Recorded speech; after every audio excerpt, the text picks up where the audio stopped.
Silakan Bu Santi. Oke, terima kasih Bapak. Assalamualaikum warahmatullahi wabarakatuh. Waalaikumsalam. Senang bisa bertemu dengan Bapak Ibu calon guru penggerak dari Kabupaten Nganjuk.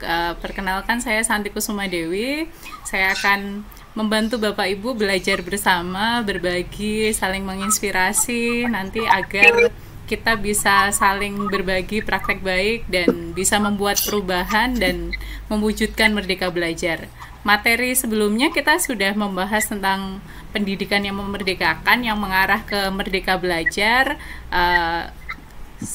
Saya akan sedikit menampilkan, dan kemarin sudah ada yang sharing kalau bingung nih mau pakai media belajar apa yang harus dipakai di kelas atau di sekolahnya gitu. Nanti kita tentukan bersama, kita diskusikan bersama. Saya izin share screen dulu. Saya sudah share link untuk perdeknya di kolom chat, silahkan dibuka. Nanti Bapak Ibu bisa langsung ikut berkomentar gitu, tanpa perlu mencantumkan nama, tidak apa-apa gitu. Jadi kita bebas berpendapat nih Bapak Ibu, jadi bebas berpendapat, bebas berekspresi. Oke, saya tampilkan dulu. Oke, sudah terlihat share screen saya? Sambung ya? Oke, terima kasih. Ini saya pakai Perded, sebenarnya ini dari Google Slide sama aja. Oke, jadi awal bentar. Kita ke slide awal. Oke, jadi pendidikan yang memerdekakan atau merdeka belajar itu seperti apa? Jadi merdeka belajar kan tidak hanya untuk murid, Bapak Ibu, tapi juga kita guru gitu, dimana kita juga harus belajar mengeksplorasi diri biar bisa menyajikan pembelajaran yang menarik dan interaktif untuk siswa. Monggo direspon dulu perasaan Bapak Ibu ketika melaksanakan fasilitasi ini, perasaannya gimana nih gitu. Weekend belajar, weekend kita diskusi gitu. Wah, ada yang biasa aja nih, ada yang flat, ada yang poker face yang biasa aja. Oh, ada yang seneng. Oke, boleh dilingkari. Wah, ada yang bete, Miss, harusnya hangout sama keluarga tapi harus belajar. Nggak apa-apa nih Bapak Ibu, hanya bentar. Oh, alhamdulillah banyak dari kita yang merasa seneng. Jadi ini bisa kita lakukan di kelas Bapak Ibu. Jadi awal itu tanyakan ke anak-anak, mereka pengen seperti apa nih gitu, mereka ingin pembelajarannya seperti apa, mood mereka lagi bagus atau enggak. Terkadang kita lupa, mungkin saja di rumah mereka punya masalah sama teman, punya masalah sama keluarga, tapi kita maksa mereka untuk harus bisa, harus mau, tanpa memberikan ice breaking atau mood boosternya naik dulu gitu. Di awal langsung ayo buka bukunya, kerjakan paket ini gitu, atau ini kertasnya saya bagikan, waktunya gitu. Itu langsung anak langsung stresnya pasti naik. Oke, sekarang dari kata merdeka, saya membebaskan Bapak Ibu untuk meletakkan 5 benda yang sudah saya siapkan di perdek ini. Silahkan berkreasi. Dari kata merdeka, berarti Bapak Ibu bebas gitu. Saya tidak menentukan harus diletakkan di mana. Coba Bapak Ibu bebas berkreasi, diletakkan di mana, kita lihat responnya ya. Wah, ya. Jadi ada gambar orang, ada rumah, ada gedung, ada anjing ya. Apakah orangnya terbang nih? Oh, orangnya ada di rooftop, ada di skyscraper, gedung pencakar langit gitu. Oke. Nah, perasaan seperti ini yang kita pengen timbulkan ketika siswa belajar Bapak Ibu. Ini yang patut diingat sebagai kita guru penggerak, bahwa kita membuat siswa itu paham dan merasakan nyaman gitu, jadi bebas berekspresi, meletakkan mau di mana itu nggak apa-apa gitu. Oke, jadi harusnya kita nanti akan sering-sering menata bahwa letak bangku pun juga gitu, kita bisa bentuk U, kita bisa bentuk U terbalik, atau nanti dibentuk forum seperti itu, tidak selalu klasikan hadap ke depan, hadap ke guru seperti itu. Kita juga menikmati. Hewannya apa ini Bu? Hewannya apa ini? Hewannya ada anjing itu Bu. Bisa. Oke, saya lanjut nggih. Sudahkah kita merasa merdeka belajar? Ini refleksi diri. Sebelum kita lanjut atau sebelum kemarin kita memahami materi yang sudah kita bahas sebelumnya, sudah belum sih Bapak merasa merdeka belajar? Apakah selama ini di sekolah kepala sekolah ataupun waka kurikulum atau teman-teman itu, oh kamu ngajarnya harus pakai ini atau buku LKS-nya harus pakai ini gitu, semua harus ditentukan. Wah, dari 5 orang yang join ada ini, sayang ya baru 1 yang merasa bahwa sudah merdeka belajar. Yang lain terkendala apa ini Bu, Pak? Kalau boleh sharing. Merasa belum merdeka belajarnya dalam hal apa? Mungkin Pak Didi atau Pak Samsuri, Pak Dedi. Bu, ya, terlalu banyak tugas, Bu. Dari sekolah nggih, administratif nggih. Iya. Oh. Iya.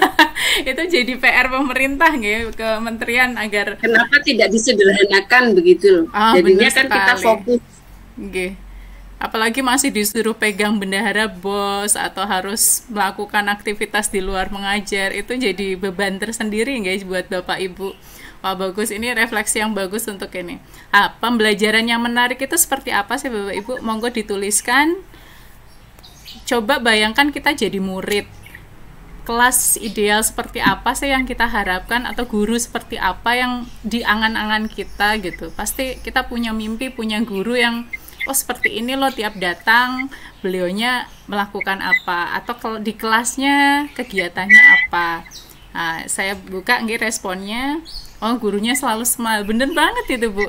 Saya punya guru bahasa Inggris dulu itu nggak pernah mau dandan. Kita mau lulus beliaunya dandan, pakai lipstick, dandan cantik lah.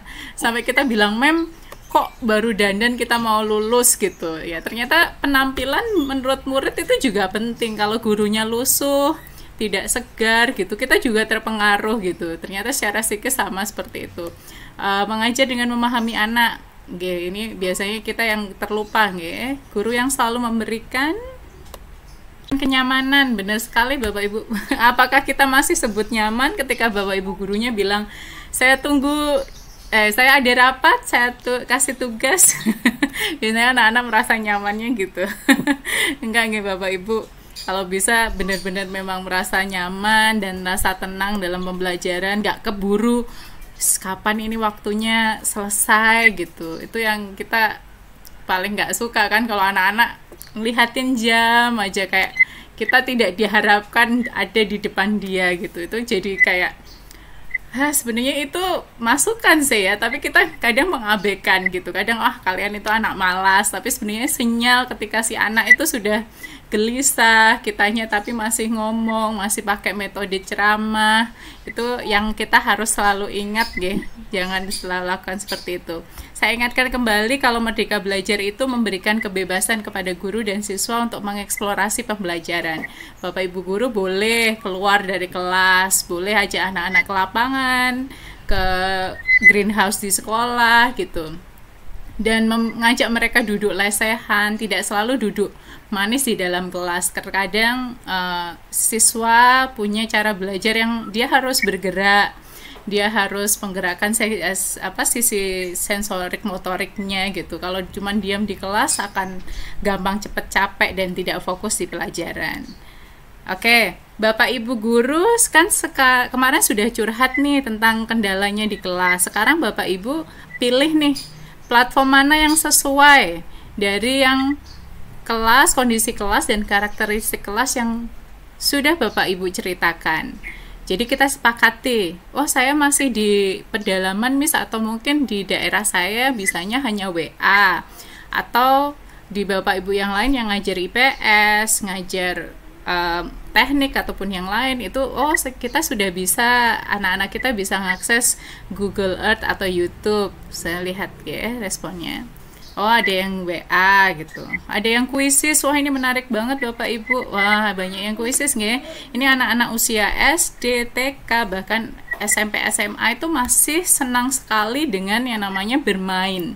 Jadi bisa dirubah ajakannya. Ajakannya itu dibilang, ayo anak-anak bukan mengerjakan, ayo anak-anak bermain.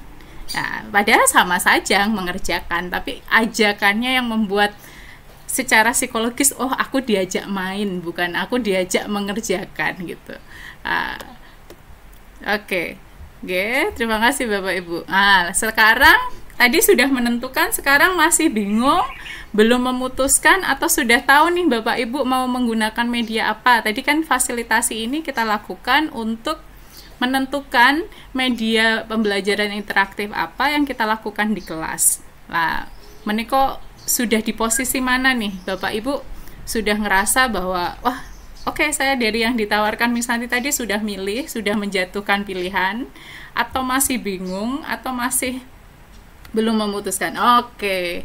Nah, ini fungsinya dari fasilitasi kita Bapak Ibu. Kalau kita terkendala, Bapak Ibu guru calon guru penggerak ini di lapangan mengalami kendala, kita bisa berdiskusi seperti ini, menentukan, memutuskan mana yang jadi solusi terbaik untuk kita. Oke, jadi nanti kedepannya kalau terjadi kendala lagi, kita akan mengkomunikasikannya dan kita atasi bersama. Jadi nanti praktek baiknya bisa kita lakukan bersama.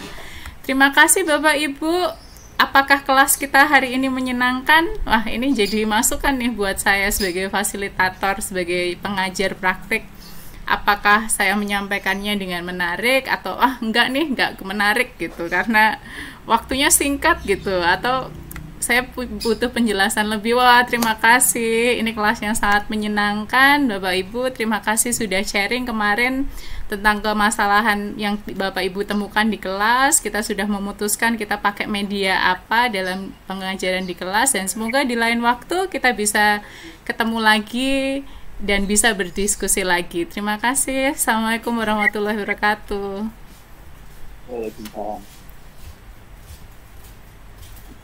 Wabarakatuh.